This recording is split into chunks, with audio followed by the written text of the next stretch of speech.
നമുക്ക് ഓണസദ്യയിലേക്കും മറ്റും തയ്യാറാക്കിയെടുക്കാൻ പറ്റുന്ന നല്ലൊരു തോരൻ്റെ റെസിപ്പി ആയിട്ടാണ് ഇന്ന് ഞാൻ വന്നിട്ടുള്ളത്. അപ്പോൾ ആദ്യം തന്നെ ഞാൻ തോരന് വേണ്ടിയിട്ടുള്ളത് കട്ടാക്കിയിട്ട് ഫ്രിഡ്ജിൽ വെച്ചിട്ടുണ്ടായിരുന്നു. അതും അല്പം നാളികേരം ചിരവിയതും കൂടി എടുത്തിട്ടുണ്ട്. തോരന് വേണ്ടിയിട്ട് എടുത്തിട്ടുള്ളത് പയറാണ്. ഇനി അതിലേക്ക് നമുക്ക് കുറച്ച് സാധനങ്ങളൊന്ന് ചതച്ചെടുക്കണം.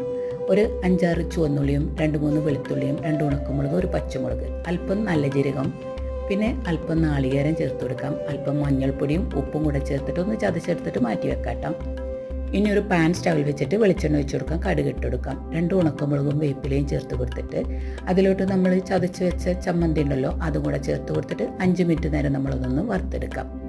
ഇനി അതിലേക്ക് നമ്മൾ കട്ടാക്കിയ പയറും കൂടെ ചേർത്ത് കൊടുത്തിട്ട് നന്നായിട്ടൊന്ന് കുക്കാക്കി എടുക്കാം. നല്ലൊരു അടിപൊളി ടേസ്റ്റിലുള്ള ഒരു തോരനാണ്. ഇതുപോലെ തയ്യാറാക്കിയെടുക്കാത്തവരുണ്ടെങ്കിൽ ഒന്ന് തയ്യാറാക്കി നോക്കാം കേട്ടോ. ഓണസദ്യയിലേക്ക് അടിപൊളിയാണ് കേട്ടോ. അപ്പോൾ ഇത്രയേ ഉള്ളൂ. Bye bye. Thank you.